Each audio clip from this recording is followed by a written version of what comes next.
NGOs dedicated to advanced education and mental well-being during childhood, particularly in the Latam region. So welcome, Daniel. Thank you. Thank you.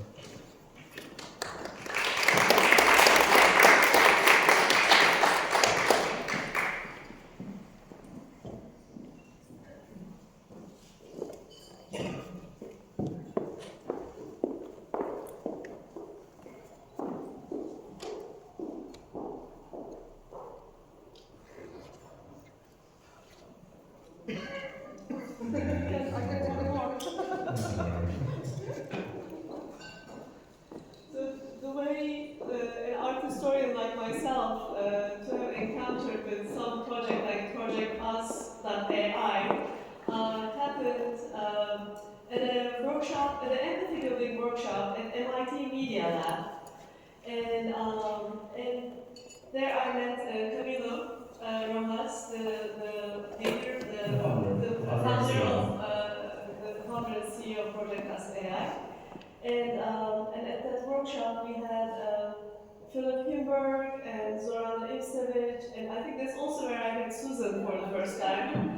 And so, this is how these, semester workshops work out. We gather here annually for a 3-day or 2-day sharing experience, but then we build relationships and community and, exchange ideas, and we go out in our own worlds and, collaborate, and then come back and share again, and often with really new and exciting content. So really grateful that, to see the fruits of those sort of conversations, which were just out of curiosity and, what can I know more? So with that, if we are ready, I'll leave the floor to Daniel.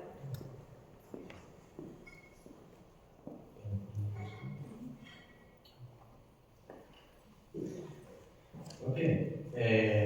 Good evening, everybody. Thank you so much for having me here. It's a pleasure to be in with all of you. And listening to all the things that you have been doing during these years is just amazing. I love empathy. Well, I'm going to talk about ProjectUs.ai, which is a startup currently based here in the US, where we use empathy to help people to improve their empathy. So, AI to help people to improve their empathy.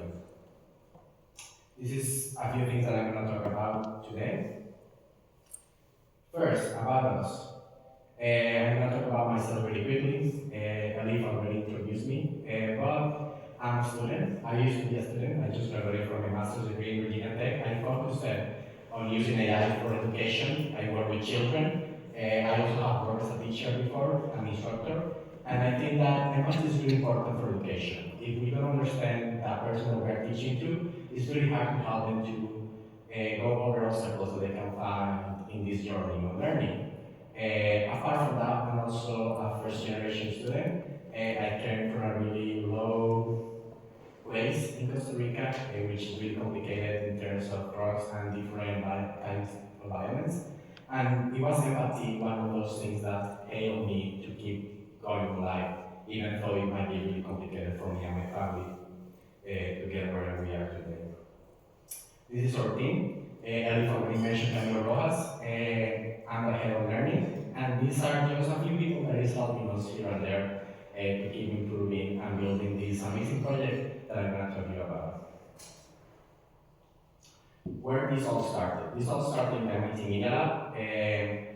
If you don't know what the MIT Media Lab is, it's just an amazing lab in the MIT where people do different things. One of the groups that is there is called Fluid Interfaces.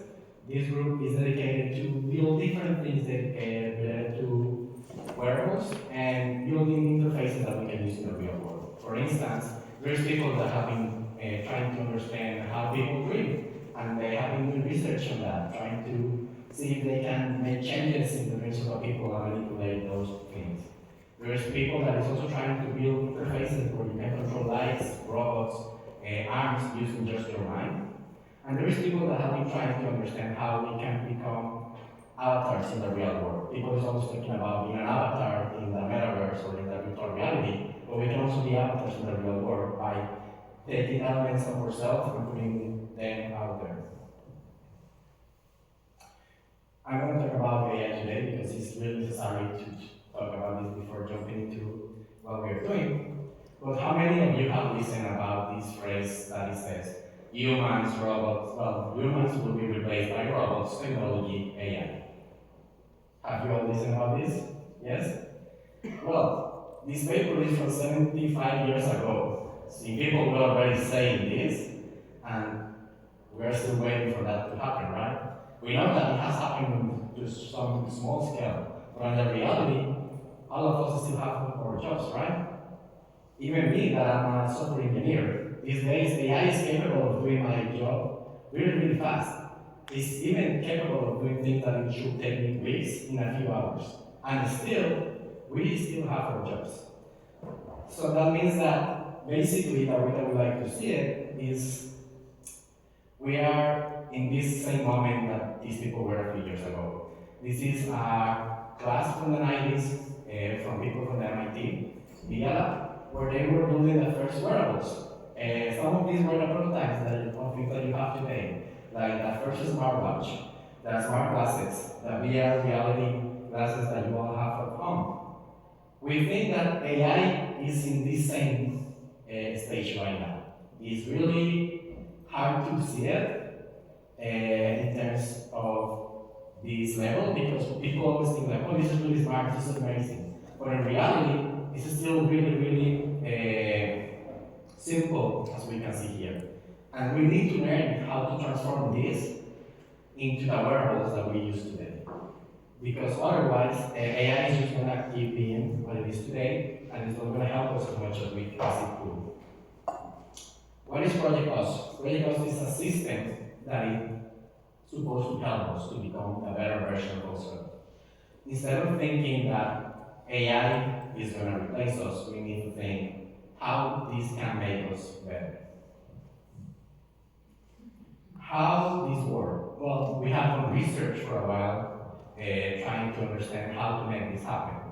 All this started by our CEO, Camilo. He was doing a postdoc at MIT Media Lab, and he was putting couples in a room and asking them to have hard conversations. And people usually end up fighting. And while they fight, they were wearing this wearable, which was supposed to be measuring their emotions in real time. The idea with this was just to understand how we can make sure that couples can have better conversations and empathize with each other, which is usually a reason why a lot of people end up in relationships. After this, the pandemic hit, and we decided to move into this interface over here.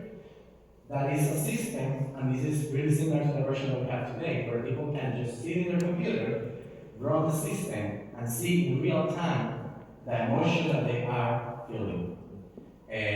Of course, this also was research, so we did a whole study with people around the world. Well, they use the system in conversations with other peers, and then we asked different questions to understand if they were able to understand more how their peers were feeling in real time.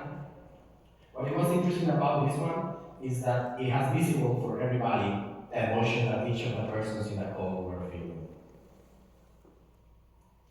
How it works today? Well, we have this system that is processing in real time the body signals of the people, facial expression, tone of voice, the language that I'm speaking, my manners, my behavior.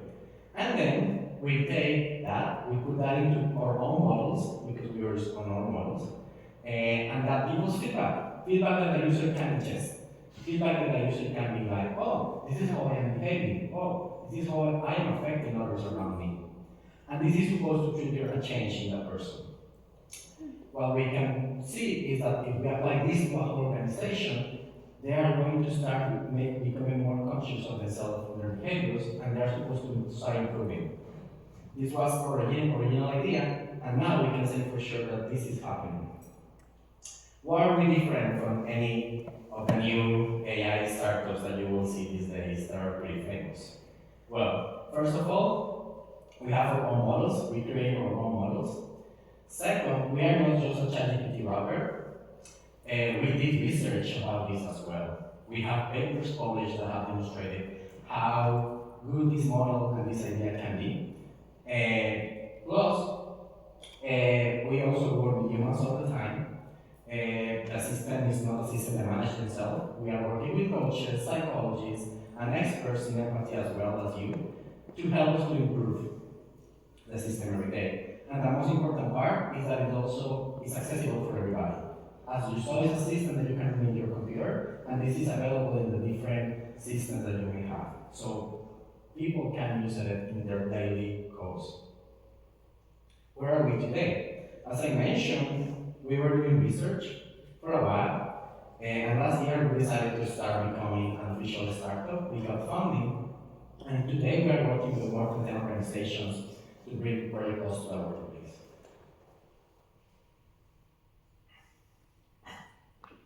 We also were invited by organizations to the AI for Good initiative. As I was telling you, we have this invitation from organizations to talk about AI, and we have a pledge where we said that we were going to use AI with ethical purposes to help people to improve. And for that reason, we are currently listed in the validation page next to Microsoft and the government of Canada. We also work with NVIDIA as a partnership to run our models. We are working with US and NSF, and we have funding from them to keep improving our projects. And we also have the chance to be a South by Southwest and Prosecco project in front of a lot of people.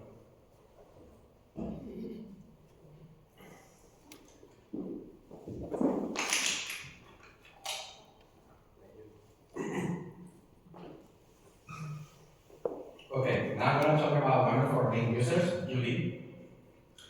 Julie is the Chief of Development Support Careers. She works as a coach currently, and she has been using ProjectUs for a few months already. How she uses it, basically she already engaged with ProjectUs a few months ago. She used it in most of the calls of the day, and every time that she had a call, she received feedback, and she tried to use that to improve. How is this happening? This is just a dashboard. Here it is. This is one example of Julie's dashboard. After a call, which was where she was planning everything with her colleagues, we can see on the left a spider web that it tells her how many instances of collaborative leadership and encouraging tone she had during the conversation. The idea is that they can realize how they were behaving in this meeting. And then we have the meeting highlights. These are just moments where people experience positive or negative sentiment while speaking, and they can realize what they were facing in their moment and what they were saying in that moment.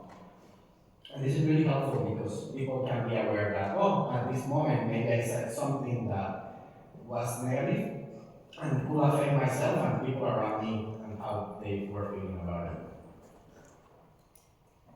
We also have the strengths and areas for improvement.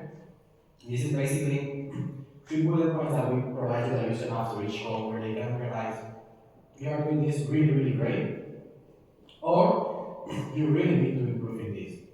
And this is really interesting because Julie, for instance, mentioned that she has enough water. Usually, she usually receives that 3 bullet point 2 or 3 times per day. So she has realized that she needs to start being less repetitive and trying to be more concise in their meetings. This is another thing that they can see in their dashboard. That words that they say the most. Julie, for instance, mentioned that she used to use the word like a lot, and now she had cut that word as much as possible, but she never realized how many times did she really say it in a meeting. And now with these things, she can track that. We also have the inclusive words and the non-inclusive words. For instance, she mentioned that guys are something that she usually uses in her meetings. Hey guys, how are you doing, guys? How are you doing, guys? And she never realized that that was not inclusive at all. And now these days, she's trying to reduce how much she uses it. And this is another thing that we can do with Julie. We can really measure how much she's improving over time. After 1 month of use, we realize that these 6 behaviors all improve, all increase. Effective communication, better leadership management, personal and professional awareness, and better management of stressful situations. So this is just one example of what we can do in ProjectUs right now. We can measure over time your behaviors, and we can tell you what are you doing great and what you can improve. This is another example of things that we can do in organizations. We can realize, for instance, with certain organizations, when they talk about discussion on budgets, they usually feel really comfortable. Coaches really like to talk about these things. They really enjoy having these kind of conversations. In contrast, when they have to talk about technology, they tend to feel a little adverse about it. They don't like it that much.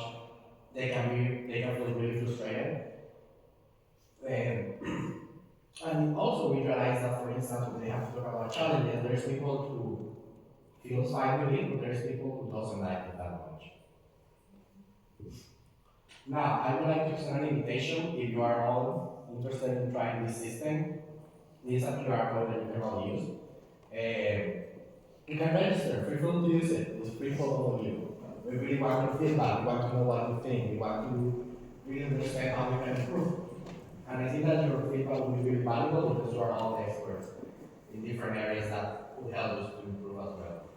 I'm going to leave this a few more seconds while I will take a picture.